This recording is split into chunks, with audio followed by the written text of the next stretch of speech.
Okay, this is my favorite Christmas memory. It's Alice, Broeder. One Christmas, my employer was asking who could work during the holidays, just for people who needed a bit of help or were alone. Yes, I said, I was able to. Vern and I had been invited for turkey dinner, which meant I didn't need to cook the big feast that year.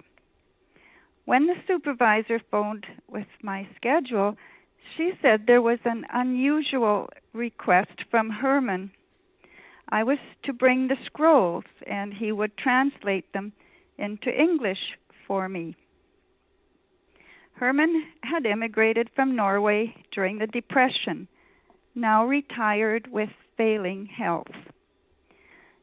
He enjoyed a hobby of restoring old violins, taking them all apart, gluing them back together, and making music with new strings.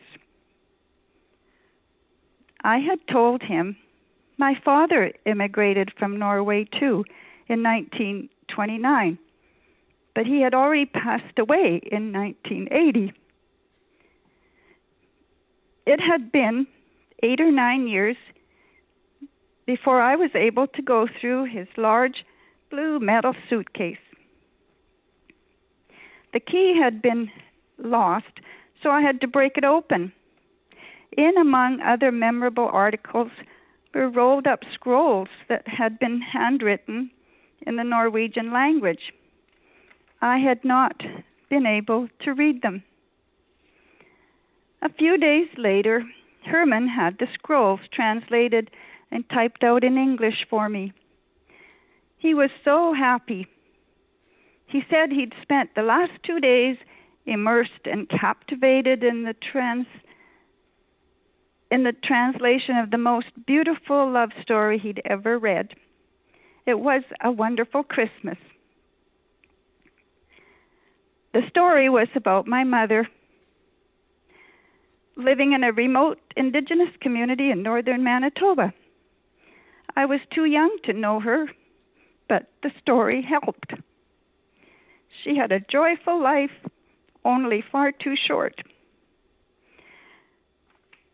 Herman encouraged me to go to Norway and meet my father's sister and brother and relatives. It was most amazing and emotional to meet family, but that's another story. Thank you. Bye. Merry Christmas. Christmas Eve was the biggest part of Christmas for us. We lived so far from the church that we really didn't get to any church services. It was 12 miles, and by horses and caboose, it took a while. And also, Mom and Dad had the chores to do. And so, we just didn't get to church. But supper was we have to kind of laugh because our supper was flatbread, and we would have mashed potatoes, and we would spread the mashed potatoes on the flatbread, and then we would cut up our herring and put that on there. And like I was talking to Sonia about, she said, I loved that. And we did. It's just what we had. And that was about our supper. There were 9 of us with my grandparents. They lived in the same house as us. And after supper, Mom and Dad would go to the barn to do the chores. And us kids would clean up. That's probably the one time we didn't argue about who was going to wash dishes. We were just excited, and we'd probably change into something a little bit better, like Sunday clothes for Christmas Eve. And then Mom and Dad would come up and from the chores. Dad would bring the Christmas tree in. We never set it up till Christmas Eve. And then we would decorate it. And the decorations that I remember the most are the Mom's homemade poppy seed pods that she painted with her oil paints and other homemade ornaments. And then, we had the candle holders with the live candles on that Christmas tree. but they weren't. They were only lit when we were there. Yeah, and then we would join hands. Some of us, I think, my grandparents and parents just sat back, and we would join hands and we'd go around the tree, just kind of skipping around the tree. And I'm not sure we sang then. I think maybe we did. But then my dad would play his mouth organ and we would sing. My dad had a beautiful singing voice. And some of them were the Norwegian songs. Jeg så glad for julekveld. Yeah. And Silent Night, I think we sang we sang that in Norwegian too. And there weren't many gifts. My dad usually went into town for the staples on Christmas Eve. And if there was any money left over, he would get us some grapes and maybe some Japanese oranges. And I remember going up to my grandparents' room. They lived right in our house, bedroom upstairs. And I would sit on the floor. They would be sitting reading their Norwegian Bibles. And I think that was one of the most special. I was very close to my besta and bestafar. And oh yes, I forgot to tell you about the one Christmas present that I remember, and I was asking Sonia about this too. There was a little wind-up car, and the three of us older girls would sit on the floor and wind up that little car between us. But that is really the only gift that I can remember. There just wasn't much for. We probably got homemade knitted socks and mittens, that kind of thing. But that's about it. But like Sonia was saying too today, that it was a good life we had. We had good parents, and Christmas was very special for all of us. And Christmas Day was just sort of a quiet day. I don't remember too much about Christmas Day, but Christmas Eve is a very special time. Christmas, 1948. Winter came early to our small dairy farm on Sumas Prairie in 1948. We were poor, but life seemed pretty normal for this 7-year-old boy, his 6-year-old sister, and baby brother. A week before Christmas, the snow came, accompanied by the howling wind that Sumas Prairie was famous for. A road grader with a large snow blade up front cleared the roads, but an hour later they would be totally drifted in. We were completely storm-bound. On the afternoon of December 24th, the storm picked up, and the snowplow couldn't make it through. As darkness fell on Christmas Eve, our house jolted with each angry gust from the howling gale outside. I watched tiny snowdrifts forming along the bottom of the windowsills. The storm seemed like a huge, angry beast trying to break in and take us all away. I turned to Mum and asked if Santa would be able to make his rounds on such a terrible night. She looked at me sadly and said, "I'm sorry. Santa won't make it this year." As I sat in my chair, sad and frightened, the angry gale beat on our little house like a huge fist. Suddenly, there were 3 loud bangs on the door. Then 3 more, even louder. Dad opened the door, and there stood a huge man, covered in snow, his beard caked with icicles. He looked exhausted. I thought, "Is it Santa?" Dad let the giant in, and as he came through the door, I saw he had 2 big gunny sacks full of something. Dad helped him with his parka and boots, while Mum put a pot of coffee on the stove. He wasn't Santa, and he wasn't so big now. But who was he? And why would anyone be out in this storm on Christmas Eve? Well, he worked for Buckerfield's Farms, about a mile down the road from us.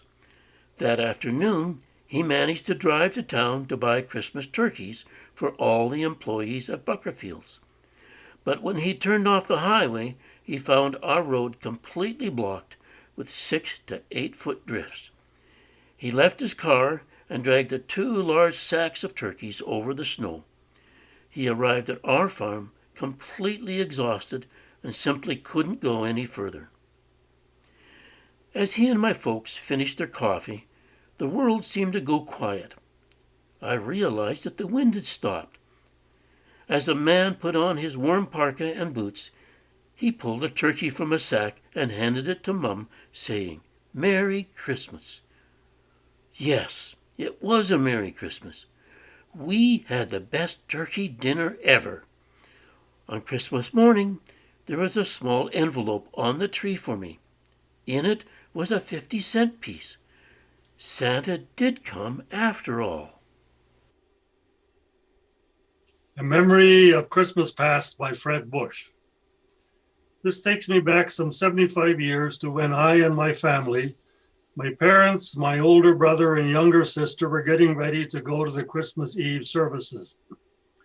At that time, out in the farming communities of Saskatchewan, Manitoba, or Alberta, once the first snow and below freezing weather came, the cars were put into storage and everyone used horse-drawn vans to go to church, to go visit, or to town for groceries. Digression to explain what these vans were for the benefit of people who grew up in towns or cities or are younger than 60 years old. The van was a small enclosed sled that was made to seat probably 6 to 8 people. It was horse-drawn with the driver sitting inside and guiding the horses with the reins that were brought into the van through a couple of slots in the front of the van. The most important part of the van was a small wood stove that kept the passengers in some degree of comfort. The van was always built to accommodate the members of one family with seating for everyone. The van was almost always pulled by a 2-team horse. The vans came to an end in most areas by the late 1950s when snowplows were being brought into usage to keep the roads open for automobiles. I can remember when I first heard about snowplows. I could not imagine how a plow that I knew was used by farmers to turn over sod after harvest was going to keep the roads open in the winter. So, enough of my digression. The Christmas Eve that I remember would have been when I was 5 years old. I can remember we were all set to travel to church for the evening service and were in our van. Suddenly, my parents remembered that they had to do something in the house. They did that, and when we got home from church, lo and behold, there around the Christmas tree were our presents brought to us by the Christkind, the Christ child. I don't think we really knew about Santa Claus. I know that up to that time, and probably until I started school, our presents were brought to us by the Christkind, and we opened our presents on Christmas Eve, something that our family continues to do even to this day. This also was a memorial Christmas because it was the last time we were all together as a family. My father died several months later, and we then moved from the family farm to various communities in western Manitoba, where my mother, a teacher, took various teaching positions. The main gift that I remember from that evening was something for my sister and myself, a child-sized table and chairs. We could have pretend meals on this table. This table and chairs followed us around through the many moves we made as a family until some years ago, my sister gifted it to a cousin's family with young children. The end of my memory. Long Journey Home. A reflection by Juanita Austin. Shortly before Christmas 1984, my husband and I realized we might never be able to go home for the holidays again, both soon to be ordained as United Church ministers. We agreed to make the 1,600-kilometer journey from Vancouver to Fort Nelson, BC, to see our families. We left at 2:30 a.m. on December 24th with our baby Miriam and 3-year-old son, Aaron. We traveled through the night and through the next day, arriving in the town of Chetwynd about 6:30 p.m. on Christmas Eve. Our supper plans quickly changed when Miriam reached for the shiny teapot on the table, spilling scalding water on her hand and arm. I called frantically for cold water, wrapped her arm in a wet rag, and we drove to the hospital. By now, big blisters were forming on her delicate skin. An hour later, her wounds dressed and her pain eased with some baby Tylenol, we were back on the road. We still had 560 kilometers to go. We finally arrived in Fort St. John with our wounded baby and hungry boy. Gassing up our old Buick, we pressed on, making new tracks in the falling snow. No one else was on the road. No one. During the miles of deep darkness and frozen land, I couldn't help but wonder about what perils Mary and Joseph may have faced on their way to and from Bethlehem nearly 2,000 years before. On a stretch of cliff-hanging, narrow road called Trutch Mountain, the car's thermostat began to climb alarmingly. We crawled along. Finally, in the distance, we saw headlights approaching. We flashed our lights, and an old school bus stopped alongside us.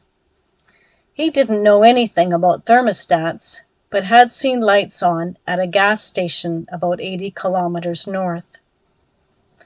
At 2:30 a.m., with the gas tank edging toward empty, we saw the glimmer of the station lights. The locals were inside enjoying a late-night party. The owner kindly opened the pumps for us and let us make a collect phone call. My dad drove out to meet us and led us home. His truck lights were our guiding star through the inky blackness. Finally, at 5:30 on Christmas morning, we bundled up our little ones and carried them into the warm house where my mom met us, awaiting our arrival with open arms. So my name is Linda Samland, and I'm the mother of Ellen Ganella, who attends your church. And my Christmas reminiscence is based on the fact that Ellen was born on December 27th. So when I had come to Canada in 73, and before we left, I had boldly said to my mother-in-law, "Oh, I don't know if I really believe in God." And my mother-in-law was totally shocked. And she said, "When you hold your child in your arms, you're going to change your mind." So here we were up in the Nass Valley. We built a log cabin. We were out in our cabin. I was teaching at the school there with wonderful Niska kids. And then we went out to Terrace to stay at a friend's for a few days because it was hard to snowmobile when you're 9 months pregnant. And then Ellen was not born on Christmas. And I was, oh dear, and it was Boxing Day. And finally she was born on the 27th. And my mother-in-law was 100% right. I held that baby in my arms, and I knew God used her to bring me back to him. So it's always been a very special time, and she's always been, she was baptized at a Lutheran church in Terrace, even though we weren't attending there. And so there's always been that special tie. And when we moved in various places, we always would have a Christmas tree that we would put candles on, like we did at our cabin, because we didn't have electricity there. And on Christmas Eve, as soon as the tree was fresh, it had to be fresh, we would light the candles and gather around for about 15 minutes with fire extinguishers. And we would read the Christmas story from the Bible, and then we would sing. And one of the songs that I've always enjoyed singing at that time is one I learned with my Niska kids in my grade 1 class. And so I would like to sing that because that is part of my Christmas memory. Gausegum ach, an klutuxum ach, gextra nix, milcha Awashkurskilchwa ganz nog lakal giat good. Amayutik and klutik sum skurskilch. Gaxim zimla willow walks. Gaxim zimla willow walks. This is a small story about building community in a neighborhood. Gary and I lived in a neighborhood, a brand new subdivision, for about 30 years. And as neighbors would move in, we would welcome them with muffins and dinner invitations. And then the neighborhood grew, and we had a wonderful relationship with our neighbors. Potluck suppers, chili cook-offs, weekend barbecues. It was always an impromptu phone call, one neighbor to another. I have this in my fridge. What do you have? Let's put it all together on picnic tables. It was a magical and marvelous place for children to grow up. Over the years, I did a great deal of work with Food Bank of Waterloo Region. And at Christmas time, it was wonderful because all of the neighbors joined in. We would take our little Tykes wagons in tow. We would advertise in beforehand, a couple of weeks before Christmas, that we would have a Christmas carol sing with all neighbors invited to trail along, and we would go house to house and we would knock on doors, and this wonderful cacophony of very ill-matched voices, and we would sing, and the neighbors would have gathered food at their doors in bags, and they would fill our wagons, and we would go house to house as long as we possibly could, depending on how the weather would be. Sometimes it was great weather, and I still remember some where we had freezing rain and sleet and snow, and we put plastic bags over the food that was in the wagons to protect it. Then at the end of it, we would drag the wagons into our garage. All the neighbors would pile into our house, and hot chocolate and hot cider and very nice things for the adults, and lots of food for the kids, who would all be thrown in the basement and create lots of noise down there, while the adults had lovely food and drink and libations upstairs. And then I would later weigh up all the food and tell them what our haul would be before I took it away to the food bank. It was just a marvelous one of our many community building events that we had. And that's our story in memory of community back home in Ontario. Well, there was always farm work every day. It didn't matter the day. But on Christmas Day and New Year's Day, it was always a given thing that the family would get together. Nice. And sometimes my mom took her turn, but mostly Auntie Irene, because she had some members of her own family. So it was quite a house full. The kids sat in one room and the adults in another. Wow. So, how many people would be there? I would say at least a dozen adults, or at least that number, and kids maybe 10 or so. Yeah. And what were some of the things you got up to when the chores were done? There were times when we played crokinole. It was euchre. The adults really enjoyed just getting together and talking. But our kids, was cold, lots of snow. A small pond on their farm had frozen over, so we took our skates with us.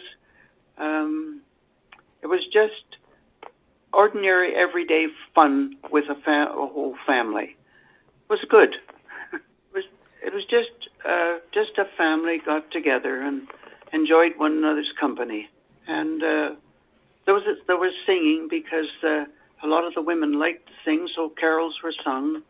Were there any decorations or anything that were... Yeah. Well, the decorations were typical Christmas, what people had. We didn't have the the luxury of all the trimmings that they have now. Oh, And I yeah. sometimes think that what they have now is just overdone, where what we had was simple, but it's stuck in your mind. It was what we were used to. We didn't expect luxurious things, and we were all happy with it. The whole family getting together was the big thing. Actually, we get a lot more snow in Ontario than you do here. Oh, yeah. Yeah. And how did you get around? Well, with the car, and it was about a mile, over a mile, where my dad, our road was totally closed in by snow. So my dad walked home, got the team, and brought them down and towed the car home. It was Minnie and Maud and Duke, great big Clydesdales. They were very strong, big animals. Yeah, they were, and you don't get in their way either. The milking had to be done morning and evening, and before supper time. So it was everyday work. You've got all these animals and fowl and everything. You have to look after them. They have to be fed and cared for, and that all had to be done. They were God's children too. It wasn't flashy or anything. It was just honest to goodness getting together. A neighbor up the road had a pond or a river, little river going through his property. We used to go up there and play hockey, scrub hockey. The girls too. There were no gifts. Those were in your own home privately. There were no gifts. Food was the big thing. They spend the afternoon, and then around about 4 o'clock, the very latest, they'd all head home to do their chores. An hour to 2 hours, and then all back together to eat again. Turkey. We had turkeys on the farm and sold a lot of them at Christmas time, yes. But turkeys, and sometimes there was goose. Everybody pitched in and brought food. My mom would make pies. There'd be cake and ice cream to go on it too. It was just a large gathering of family, and that was the one time of the year when they all got together. There was no other occasion. It was just that one day, Christmas Day.